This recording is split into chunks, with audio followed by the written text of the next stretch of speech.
Welcome guys back to another episode of Arsenal Transfer News Daily. We are back again with another video. We've actually got quite a lot of news in today's episode, so let's get straight into it. And first bit of news is on Gabriel, and apparently there's a huge blow as Napoli have agreed personal terms with the player. Also, we'll be going through the main points of Joorabchain's interview. Obviously, he's the agent who's dealing with a lot of Arsenal transfer rumours, and he's the agent of the likes of Willian, Coutinho, Cedric, who's also signed for us. Pretty sure it's David Luiz's agent. He's Joseph Fernandez's agent. So we're going through his interview as well. We've also got some news on Mohamed Elneny and also Mohamed Elneny, as he's also given an interview to The Athletic. So we'll be going through that as well. But we'll be starting with Gabriel. Apparently, Arsenal transfer targets closing in on a move to the Euro Giants. Napoli Lille defender Gabriel Magalhaes has reportedly agreed personal terms on a move to Napoli as the transfer edges closer to completion. The talented young Brazilian has really caught the eye with his form in Liga this season, just gone, and it's a little surprise to see him subject to so much speculation this summer. Gabriel has been strongly linked with Arsenal by The Sun and others. He's been linked with Arsenal, Everton, United, and other clubs around Europe as well. But it looks like he's now increasingly likely to join Napoli instead, according to Manchester Evening News. The report claims this could be good news for Manchester City, as it may free up Kalidou Koulibaly to leave Napoli for the Etihad Stadium this summer. This does come as a huge blow for Arsenal, however, because Gabriel was looking like to be an ideal addition to Mikel Arteta's struggling squad. The 22-year-old could have been an ideal long-term signing to provide an upgrade on ageing and unconvincing centre-backs like David Luiz and Socrates Papastatopoulos at the Emirates Stadium. The Gunners will now surely look elsewhere for a new defender if Arteta is to build on the team's recent FA Cup final success. Despite finishing the season with silverware, Arsenal will only end up in 8th place in the Premier League table, the lowest finish in 25 years. So that is very disappointing news, because, you know, I was getting really excited about Gabriel. Loads of other fans that I've seen in my comment section and other places as well were getting really excited about Gabriel, because it did look like he chose Arsenal apparently, and we did report this a few days ago or even a week ago, I can't remember. But again, Gabriel, Napoli have good relations with Leo because they signed Victor Osimhen from there as well. Apparently that's some sort of gentleman's agreement. I'm not too sure about what that means exactly, but it does look like Gabriel, we've lost the race for him, and again, I'm so disappointed, because he's a very good player and I've spoken so much already about him. So that is the news, that Gabriel is reportedly close to moving to Napoli as he's agreed personal terms with the club. Next bit of news is on Mesut Ozil. Now, this is an interview he gave to The Athletic about all the situation that's been going around him and the fact that he's not leaving, and about his pay cut. So we're getting straight into a little review on that interview. Mesut Ozil gave a defined interview on Arsenal future, refusing a pay cut and being right, apparently. Apparently, he quoted that people have been trying to destroy me for 2 years. Mesut Ozil spoken out for the first time since being exiled from the Arsenal squad, insisting he has no intention of leaving the club and refuses to let people destroy his reputation amid criticism after rejecting a pay cut. The Gunner star, who earns $350,000 a week, has not played a single minute since football restarted and did not join the rest of the squad in taking a 12.5% pay cut as a result of the COVID crisis. Arsenal boss Mikel Arteta has made it clear Ozil is not part of his plans moving forward, and the club are desperate to shift him off their wage bill. However, in a defiant interview with The Athletic, the 31-year-old dismissed any idea that he'll leave before his deal expires next June. He said, "My position is clear," Ozil said. "I'm here through the last day of our agreement, and I'll give everything I have for this club. I'll decide when I go, not other people. I didn't sign for 2 or 3 years, I signed for 4, and that should be respected by everyone. Things have obviously been difficult, but I love Arsenal, I love to work there, I love the people in the club, the real people, those who I've been with a long time, and I love London, it's my home. Whatever have happened in the last 2 seasons, I'm happy and very strong mentally. I never give up on anything, and I want to help my team, and I'll fight for it. If I'm fit, I know what I can do on the pitch." Ozil also offered an explanation as to why he refused to join his teammates in taking a pay cut, admitting that while it may have been a factor in his lack of game time since the restart, he still believes it was right apparently, and the former Germany international suggests the reaction to his decision was part of a wider effort to destroy him apparently in the court of public opinion. And he does go on to say that he was very hated, and apparently the players were rushed into the pay cut, and he thought it wouldn't be too fair. Now, I'm not going to read the rest of the interview. It's just him offering that same explanation I just gave in a few words.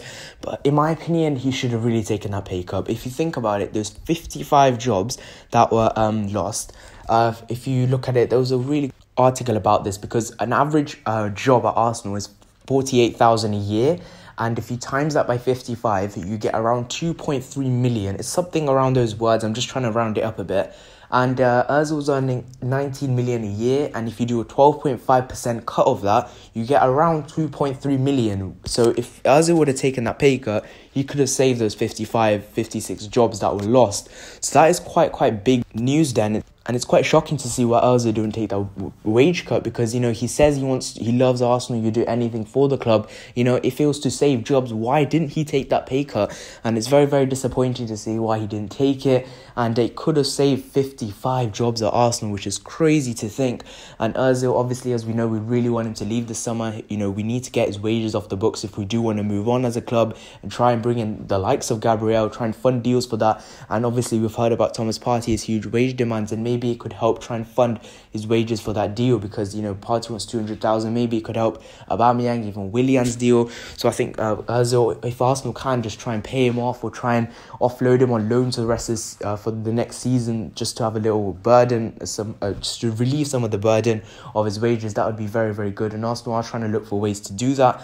But that is the news, and we just have looked at his interview that he gave with The Athletic. Quite a defiant interview that he spoke about his time at Arsenal quite well. So that is the news on Mesut Ozil. Next bit of news comes in the form of Joorabchain. Now, he is an agent of Willian, Coutinho, Joseph Fernandez, Cedric and David Luiz, as we have said at the start of this video.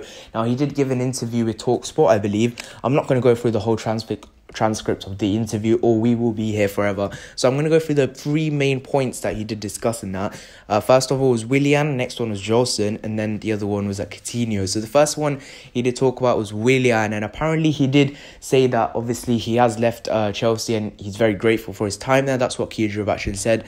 And apparently Kia also said that he has chosen his next club and will be revealed in the coming days, but he did not disclose what club that was. But now we obviously know now that is Arsenal. So he's all but confirmed that deal with Willian. The next one is on Joseph Fernandez. Now, there's so many contrasting reports over this player. We've said so many times, Arsenal in for him, not in for him, other clubs in for him, bid made, not bid made, release clause paid, not paid. Oh my god, this Joseph Fernandez one is really annoying. But apparently he has rubbish talks linking him to Arsenal, which does suggest that Arsenal are not in for him, and this is just paper talk to possibly get him a new contract at Sporting Lisbon. But who knows about Joseph Fernandez. It's a very interesting one, and I think for a 17-year-old paying £40 million, I don't see why Arsenal do that. So the fact that Joorabchain has come out and said that these are rubbish talks is possibly true, and Arsenal probably not in for Joseph Fernandez, but who knows, this may turn around anytime soon. And there's so many other reports saying that Arsenal are in talks with Joseph Fernandez, so it's quite an interesting one, and only time will tell us to see how this one will progress. The last one he did talk about is Philippe Coutinho, and apparently he did say that his future will be decided after the Champions League. Bayern Munich do play Barcelona tonight, and again, we'll see if Bayern Munich progress. And I think as an Arsenal fan, you'd probably want Bayern Munich to get knocked out because Philippe Coutinho would be out of the Champions League and would be back with Barcelona, and that would mean his future would be decided much quicker. But Joorabchain also said that he could stay at Barcelona apparently, and that his future is not solely set on a departure from Barcelona. So he could stay, but obviously that is just trying to just level the terms out a bit, just by saying just not clearing out his future too much, trying to expose too much on Coutinho's side of the deal, because it could help Arsenal if Joorabchain is leaking too much. So I understand that, but that was pretty much all the main key talking points on Arsenal transfers. There were a bit more stuff about what he said towards the board. He did go into the board a bit more, but obviously this is an Arsenal Transfer News Daily. I'm not going to go into that too much more, but if you do search it up on Google in that Joorabchain interview, you will see probably a full transcript with other pieces of things he said in that interview. But I'm just going to keep it short like here, and that is an interview and some of the key points that Joorabchain did give to TalkSport the other day. The next bit of news is quite a surprising one, and that is of David Luiz. Now, apparently, Arsenal could still get rid of David Luiz as talks are planned with League One's side are planned. It is clear that David Luiz must be a good influence to have around the dressing room, and that's why Arsenal are keen to keep him this season and also award him with the new contract. But his performances on the pitch aren't good enough. He's so inconsistent. Sometimes he can be really good and sometimes he can be really bad. You can see that his teammates look nervous when he's in the team, and they all have to be alert to cover his mistakes alongside dealing with their own duties. So it was a surprise when he did get a new contract, but he's such an influence in the dressing room. He's a big name player still, and again, you can see why he did get the new contract now, but you can also see why it could be surprising. Arsenal's defence has been an issue for a while, and the Brazilian has made his fair share of mistakes, and he has conceded lots of penalties, and he's got sent off so many times, and the defence has been an issue. And while his age means he won't improve, he can't be seen as a long-term option either. Selling him does sound unlikely when you consider that he's only signed a new deal recently, and obviously he's like so old now. I'm pretty sure he's like 33, 34 years old, so you're not going to get much cash for him. But French outlet Daily Mercato have reported that Rennes apparently are looking to sign him. Rennes obviously being in Liga, pretty much mid-table side, and they've set up a meeting with the player to discuss the possibility. It's unlikely that you'd fetch a big fee, but Arteta might decide if he wants to keep him because of his leadership qualities in the defence, but getting rid of him would allow Arsenal to move on and actually build for the future and possibly try and sign the likes of Gabriel. But again, I just don't see David Luiz leaving this summer. Why would Arsenal offer him a new contract? Because, he's been quite an influence in the dressing room. He does turn up for some of the few big games. He does turn up in like the FA Cup semi-final and the final against City and Chelsea respectively. So again, if Arsenal did want to get rid of him, they wouldn't have offered him this new contract. So this does look like a bit of fake news. I'm not going to lie too much about this.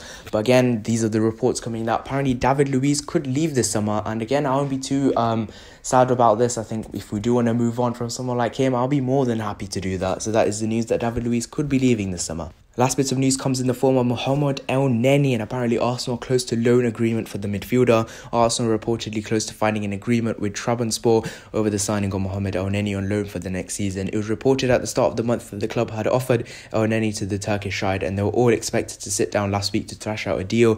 Trabzonspor are looking for a player to replace Jean Obi Mikel, who refused to return to the country after lockdown and asked to be released from his contract. I don't know much about this player, but apparently he's left Trabzonspor, and Trabzonspor are looking to sign Elneny. Elneny did arrive at Arsenal at the start of 2016, signed by Arsene Wenger from FC Basel for £11.25 million.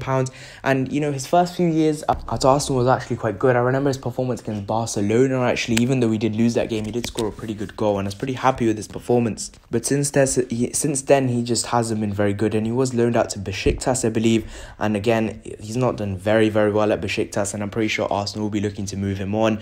Personally, I'd rather Arsenal try and sell him on a permanent deal around £15 million. Try and sell him for at least a profit of what they signed him for £11.25 million. Again, that would be quite good. He is a tidy midfielder. He was reliable, but more function than form. Whoever only scored 2 goals for the club. Again, 1 against Barcelona, as I said. His contract still has another 2 years to run. And with no buy inside the club, have no option but to ship him out on another loan if they want to reduce their wage bill. Elneny did spend the season just finished on loan with Besiktas, as I just said, but it didn't go awfully well for him. He was sent off on his debut, had to serve a 3-match ban, and wanted to leave the club before Christmas, and spend part of the season threatening to go on strike because of his unpaid wages, because Besiktas did have a few problems with their wages. As a result, neither party, you'd be surprised to learn, are interested in continuing their relationship. So it was pretty a sour end for Elneny at Besiktas, and it wasn't very good for him there. So obviously Trabzonspor would be a good option, as he is used to Turkey now. So in my opinion, I think we should just try to get rid of him, try and sell him preferably, but if it is a loan, just to get him a bit off the wage bill, just to relieve that burden on the wage bill. That is okay as well. But in my opinion, I think we should just try and offload him any way we can. So that is the news that Elneny could be off to Turkey once more, this time with Trabzonspor. So thank you guys so much for watching this video. If you haven't enjoyed, please do like, subscribe. See you guys in the next one. Bye bye.